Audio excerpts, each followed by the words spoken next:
I'm Georgios Sylaios from Democritus University of Thrace, and I will present the efforts we have created in order to reach a digital twin for oil spill incidents in the Thracian Sea, mostly. This is the Thracian Sea, which is considered as a natural lab because it is an area of complex bathymetry and topography, but also an area where we have the interaction between the Mediterranean water and the Black Sea water. Especially at the sea surface, we have the outflow of the Black Sea water from the Dardanelles. And in the North Aegean Sea, we run on continuously a series of numerical models, downscaling Copernicus data, but also considering the meteorological fields from NOAA. And these numerical models give us an overview of the different patterns that we see in the Thracian Sea, the northern part of the Aegean Sea, which is dominated by jet flows, by frontal zones, and also by a series of mesoscale eddies. This is an overview, a slide which gives you an idea about the different deployments we have made in Thracian Sea. Several instruments have been deployed, and some of them provide us data in real time. For example, we have deployed 4 ADCPs, and we measure the three-dimensional currents. We measure the waves, the wave parameters like significant wave height, period, and direction. We also monitor the suspended particulate matter over the water column. We have surface buoys with water column water quality parameters, 2 wave riders over here in Alexandroupolis Gulf, and we perform regularly glider surveys, mostly seasonally, to measure the vertical distribution of physicochemical parameters. Mostly chlorophyll A is the most important parameter that we monitor. These are the deployments. We have the buoys with the ADCP connected with ADCP. These systems have an antenna, and they transfer the data in real time to the servers of Democritus University of Thrace. We have 4 of those systems in Karyani, Pallio, Perigali, and Avdira. These are the 4 locations which cover almost 80% of the coastal zone of the Thracian Sea. We have also, for the moment, only 1 meteorological station which is connected to the system, but eventually we will have more. So I have some background noise. The data are transferred to the servers of DUTH, and they are homogenized and standardized. We use InfluxDB. And from there, there are 2 options. One, to give the raw data to the registered end users, but also to process this raw data and to provide the data to the interface. We have developed a mobile app, which is called OceanCast. You can download it from the store apps. Where you can see it, you can find it operating in Android, but also in iOS environment. There is a desktop OceanCast version for non-registered users, and there is also the OceanCast app for the registered users. So we have different levels, and the mobile OceanCast app, you can use this graph over here to download it. It is bilingual in Greek and English. You can retrieve the data in real time as they come from the stations in several parameters. For example, this is the meteorological station, but here we have also the hydrodynamic stations, the hydrographic stations, where you can see, for example, the wave height in real time, but also the wave direction. You can also see the temperature and the range of temperature in relation to the current condition of temperature, and the water quality parameters like dissolved oxygen or dissolved solids. We also work with a glider. This is the survey we did in summer 2023. We also worked in winter 2023. We worked with a CTD sensor, with a CDOM, SPM and chlorophyll A sensors, but also we monitor the currents with an ATCP, and we used for the first time a UPV6 camera for the monitoring of plankton, qualitative and quantitative monitoring of zooplankton and macrophytoplankton. These are some transects of the various hydrographic parameters in the deepest part of the Thracian Sea. This is the North Aegean Trough, and we collect data at the deepest part up to 1,000 meters. As you can see, these are some profiles of the deep chlorophyll maximum, which exists around 90 meters depth, and is associated with the vertical transfer of the dissolved oxygen to the deepest part. And this is a recent publication we have done in continental shelf research to explain what happens in the deepest part of the Thracian Sea. We also monitor the oil spills through satellite images. We use Sentinel-1, the SAR sensor of the Sentinel-1. We perform image processing and we detect the oil spill. This is an oil spill which happened in August 2021 in Libya.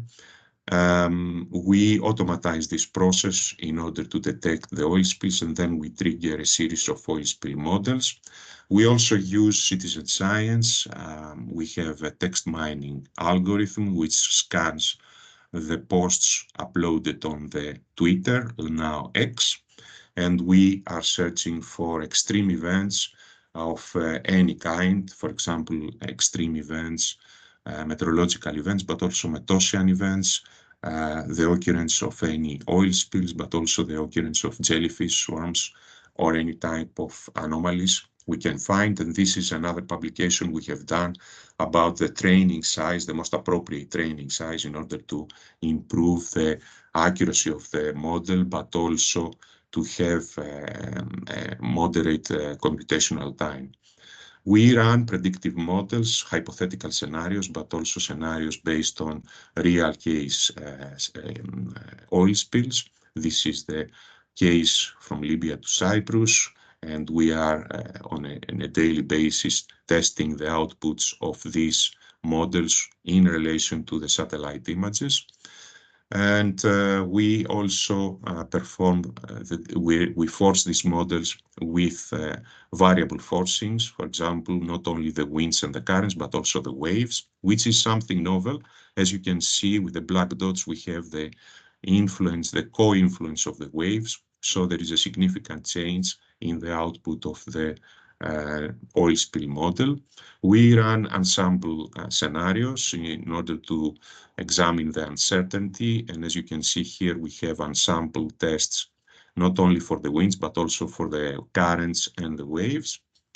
We work with machine learning algorithms in order to test the capacity, the forecasting capacity and the computational time of various algorithms. And here we can see the computational time in relation to mean absolute standardized error of the forecast in univariate algorithms for the forecasting of the winds and the ocean currents. We post-process the output of the oil spill models in relation to the hydrodynamic parameters, and we have found a close relationship between the shape of the oil spill and the turbulent kinetic energy along the axis of the flow and across the axis of the flow, which give us a better understanding of the forecast of the future shape of the oil spill. And of course, this gives a better understanding of the mitigation measures that the authorities should take.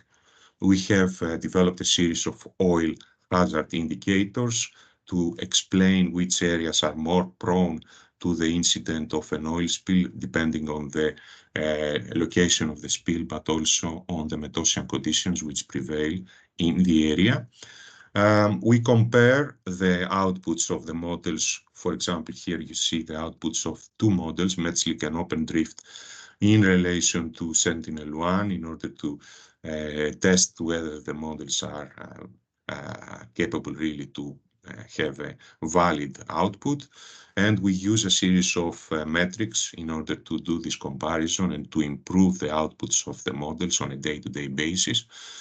For the digital twin, this is the conceptual framework, the event identification pack, scanning the satellite images, scanning the social media posts, and also utilizing any citizen science apps for oil spill records. Then we have the numerical models, the background numerical models, the hydrodynamic, the waves, the water quality. Then we have the machine learning for localizing the forecasts of the wind speed and direction. And then we run the oil spill models with various ensembles, and we are able really to alarm the authorities and aid the oil spill response operations. And then we can go back to the citizen science apps and the social media posts to evaluate the cleanup operations.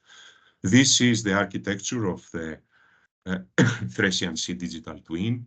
As you can see, on the left-hand side, we have the data acquisition component, then we have the storage, the harmonization, the standardization of the data in the InfluxDB case.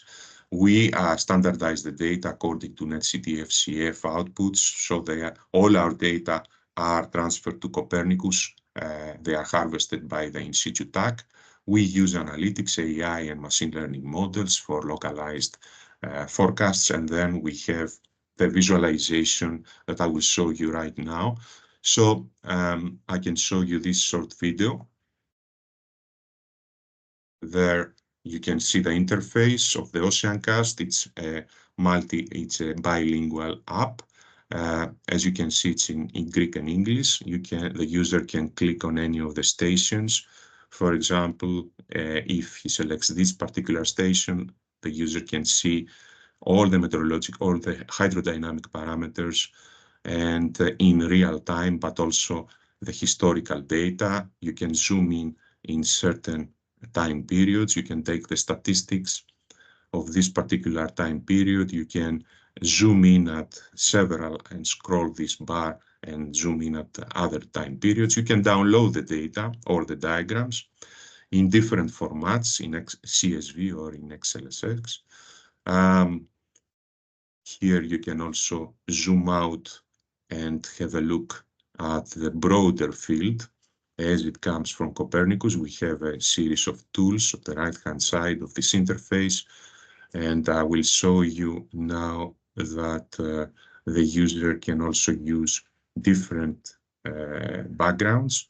Now, if you click to this particular tool, you can take the currents, the broad field, as it comes from the downscaled models based on Copernicus. And you can also change the time frame that you select. And then you can see also the waves. The waves in terms of the wave crests that approach the area. And then you can also have an understanding of the winds, the wind field as it comes from NOAA and ECMWF. These are the seagrass, the areas of ecological sensitivity as they come from EMODNet habitats. And then we can also simulate an oil spill event. For example, let's suppose that this is an oil spill. We will give the user the opportunity to draw a polygon and to run the oil spill model in real time so that he will be able to see where the oil spill is, the trajectories of the oil spill particles are moving, and to assess what sort of measures can be taken to respond to this event. Finally, the information about the project and the fact that this work has been created in the framework of Iliad. Thank you very much.